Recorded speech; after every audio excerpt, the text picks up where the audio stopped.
Welcome to Gapology Radio Podcast with authors Mark Tinas and Brian Brockhoff. We can be reached at gapology.org, and our books can be found at amazon.com. Hey everybody, welcome back to the Gapology Radio Podcast. This is your host, Brian Brockhoff. Each week we give Mark Tinas a call and talk about Gapology, IMBAR, and more. Let's give Mark a call and see what he's been up to. Hey Brian. Hey Mark, how are ya? I'm good, how are you? I'm doing well. It's a beautiful fall day. The leaves are starting to change here in Kansas City. How's it out there? It's in the 70s, but cloudy. Oh, okay. So no surfing today? No surfing today. Okay. Okay. I don't know where that even came from. So what are you thinking this week? What do you want to cover? Well, I want to come back to accountability and really talk about what we learned in Gapology. I think it's a great lesson for everybody to hear once again, and I think it's a great gut check for leaders out there to ask themselves if the things that we learned from the winning leaders as it relates to accountability are part of their toolbox. So I really wanted to revisit that. Yeah, sounds good. I think a lot of people really struggle with this part, so yeah, that sounds great. Yeah, we ready? Yeah, let's do it. Yeah, so I would call this the 4 ways to create accountability. And it wasn't things that, Brian and I came up with. We learned these from winning leaders. So any of you that are not familiar with Gapology is a book that we wrote, and it was a study of winning leaders, basically.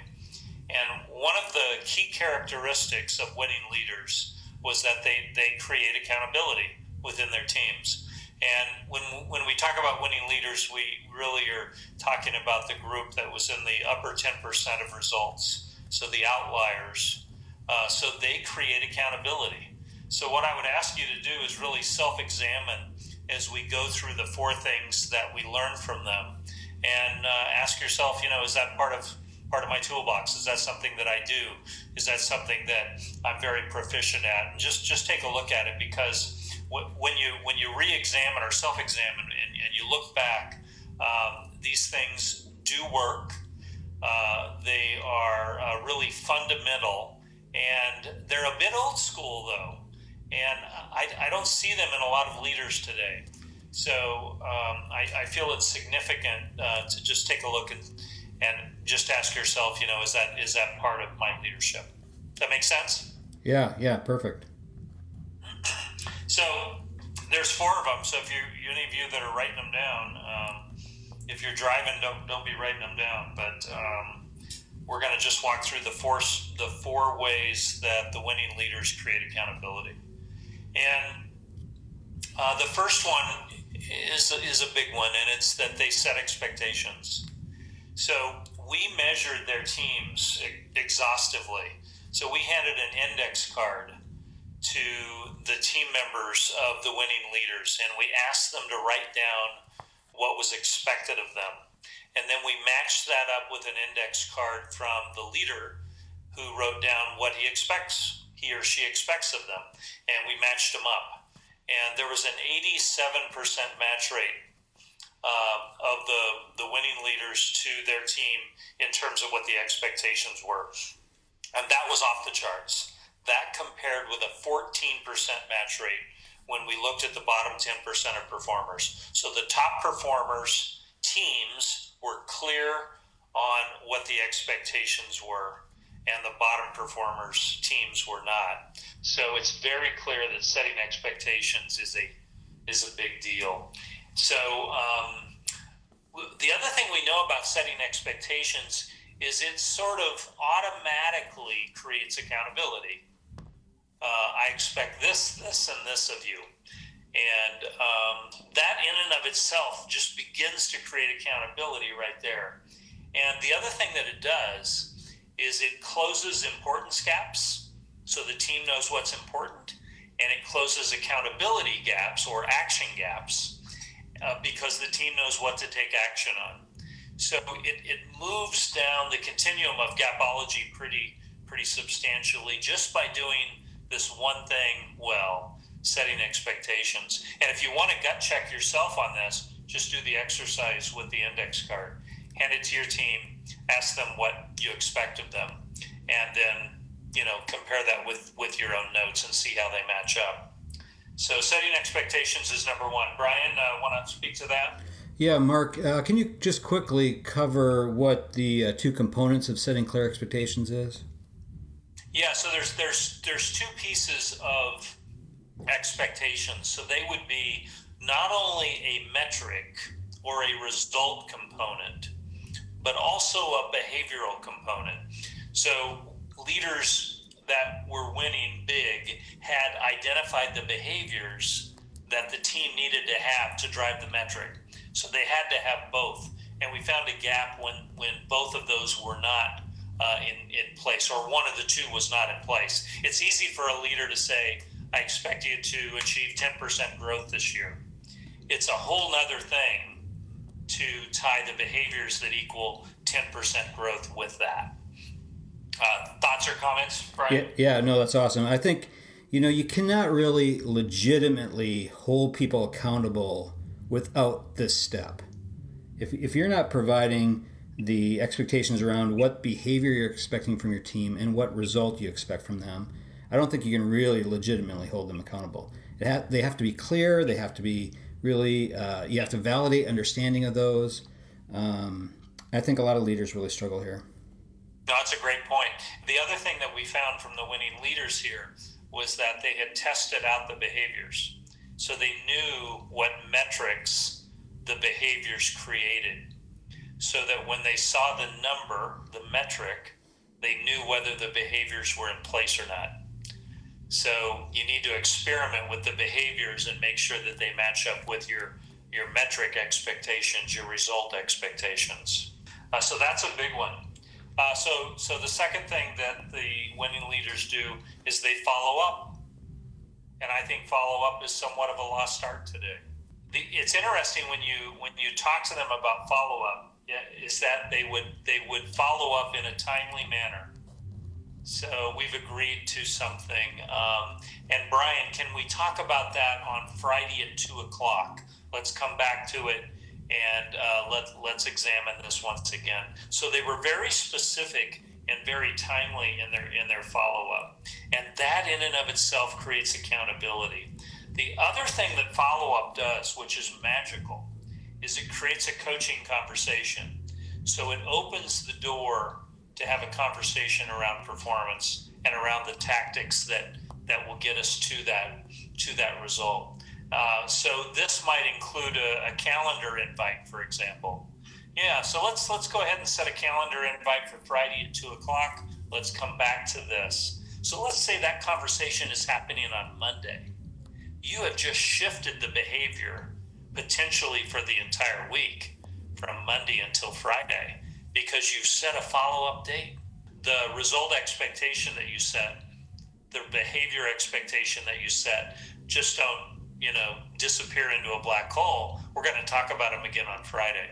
So follow-up is key, and all of the winning leaders had follow-up on their list of ways to create accountability. Brian? Yeah, it's amazing when you look somebody in the eye and say, so how did it go this week? Let's walk through all the things that you did, or get their ear, if you're doing it virtually. The biggest thing that it does, I think, it establishes trust. So if you say you're going to follow up and you don't, there goes the trust. And I think underperformers see this as well as winning performers as well. I think they both see this. If you're a leader who doesn't follow up, they will notice. Yeah, no, that's a great point. I think the calendar invite is key. Yeah. It puts it in the schedule. Yep. It might only be a 15-minute conversation, but it's in the calendar. We're going to talk about it Friday at 2. So it's a big deal. That's a good point. So the third way to create accountability that we learned from the winning leaders was keeping score. The winning leaders definitely were keeping score. There's more to this one than it may sound. So not only did they have metrics that equaled the expectation and behaviors, that would equal the metric, but they published and they ranked the numbers. So they kept score. You think about tonight, the World Series is starting here shortly on the day that we're recording. All professional sporting events have a scoreboard, and those scoreboards create accountability for the team. They keep the fans informed and the team informed of how they're doing. The winning leaders were very good at keeping score, at publishing, ranking, and keeping the metrics out there that had been agreed to, that were part of those expectations. Again, closes importance gaps. The team knows what matters. Closes action gaps. It creates action in the team. And for most of the people on the team, it's a very motivating thing. It fires them up. People you and I've worked with, Brian, and the winning leaders certainly fall into the category of people that are motivated by results and by winning.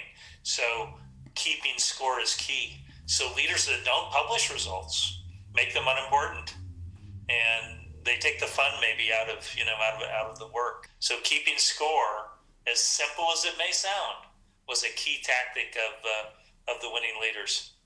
Brian? Yeah, and I think it makes conversations easier. It gives you something to really start with. So you look at how they're doing, and then you can trace that back to behaviors. It's really the evidence of the behaviors that are happening or not happening. And I think with the winning leaders especially, it creates self-accountability. So, a lot of times leaders can't be in all places at all times. And so in all those in-between moments, it helps to create that self-accountability for those leaders. Yeah. The other thing that it did for me when in my career is I would pick up the phone and call the leaders that were beating me in a given result. Yeah.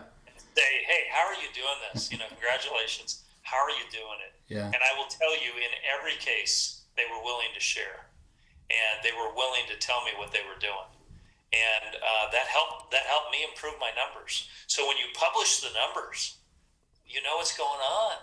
You know who to call, and sometimes the people with the best numbers will call those that don't have them and say, hey, step it up. Here's what you need to do. Yeah, that'd be great if they did that. It can create teamwork, and it can create sharing. The other tactic that we saw was mentoring going on that was created by the leader, where the leader would take the top numbers producers and have them mentored up with those that weren't producing. So the last one is transferring ownership. The winning leaders transferred ownership for the results, for the expectations to the team. They handed it off. So this closes knowledge gap and importance gaps. All right, Brian, so you've got it now. It's been given to you. You know what's expected. You know how to do it. You know when it must be done. So all of the components of Gapology are in place. The gaps are closed. Now it's up to you to perform. So they literally transferred ownership. And when your team is clear on the expectations, when they are clear on the behaviors that equal the numbers, it is empowering, and it does allow me now to take that and run with it. So the winning leaders were very clear that they had transferred ownership of the number and of the expectations to the team. Brian? Yeah, in the book we talk about the football team. So the quarterback, once they hand that football to the running back, they've transferred ownership of that football. Now, at this point, other than maybe throwing a block, there's nothing really they can do about it. Now it's that running back's responsibility. And I think a lot of times leaders, especially those who are really inexperienced, they have this temptation to own other people's responsibility. So they'll hand that ball over, but then they'll continue to try to own that responsibility. Yeah, no, that's a great point. I mean, one of the key conversations would be, hey, have you got it? Are you willing to take this on? Have you got it? Is it yours now? Are you clear on what I expect? Are you clear on how to achieve it? I think the handoff of the football is a great example, because you've practiced that play over and over again, but now we're in the game. It's game time. This is for real, and you've got to run with the ball. Yeah. That's a great point. Yeah.